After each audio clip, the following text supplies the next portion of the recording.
चलिए सीधे रुक कर लेते हैं हरियाणा भवन का, जहां मुख्यमंत्री नायब सिंह सैनी पहुंचे हुए प्रेस कॉन्फ्रेंस करने। क्या कुछ कह रहे हैं, सुनवा देते हैं आपको। खड़गे आज के दिन भी राजनीति करने में लगे हुए हैं, ये दुर्भाग्यपूर्ण है।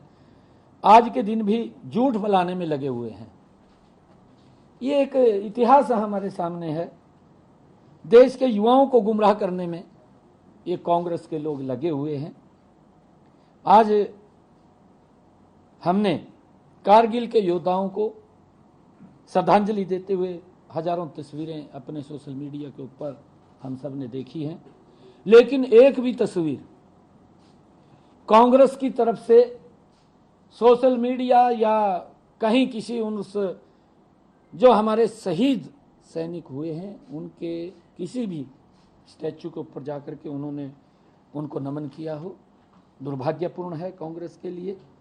यहाँ तक कि आज भी कांग्रेस क्योंकि उस दिशा के अंदर वो चल रही है कि जब हमारे जवान डोकलाम के अंदर हमारे जवान भारत के जो जवान और चीन के सेना के सामने डट करके खड़े थे, मजबूती से खड़े थे, उस समय भी क्योंकि राहुल गांधी जी अंधेरे में छुप करके चाइना दूतावास के अंदर वार्ताएं कर रहे थे। दुर्भाग्यपूर्ण है। इनको हमारे सैनिकों को बदनाम करना, उनको नीचे दिखाना, ये कांग्रेस के डीएनए के अंदर मुझे लगता है कि वो शामिल है। हमारी सेना के जवान चीनी सेना से दो दो हाथ कर रहे थे, तब भी राहुल गांधी ने जवानों के निपटने की बात कही थी।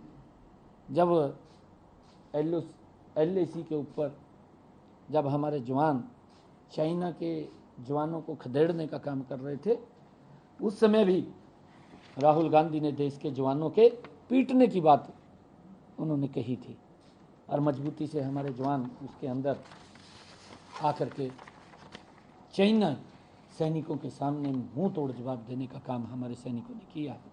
ये झूठ फैलाने का काम कांग्रेस के युवराज और कांग्रेस की तमाम लीडरशिप, आज देश इनसे सवाल पूछ रहा है। ये झूठ तो फैलाते हैं, झूठ तो बोलते हैं, इनके मैंने कहा है कि इनके डीएनए के अंदर ये शामिल है।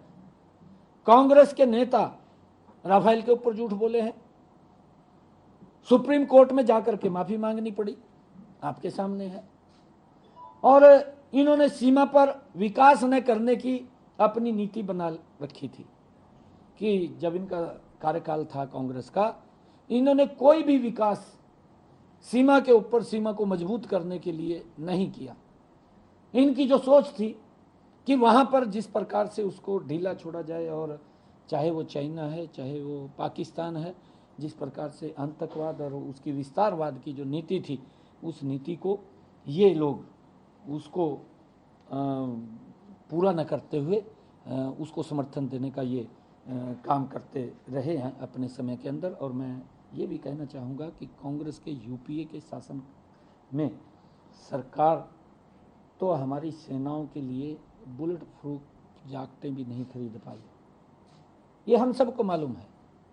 कांग्रेस का शासन कि हमारे सैनिकों को सुरक्षा के लिए बुलेट प्रूफ जैकेटें ही दे दे, अभाव था।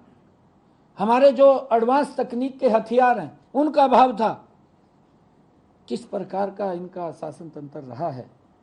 परंतु मुझे आदरणीय प्रधानमंत्री जी के जो कार्य किए हैं, आज हम भारत बहुत सारे कई प्रोडक्ट्स के अंदर जो आर्मी के प्रोडक्ट्स हैं उसके अंदर आत्मनिर्भर बना है।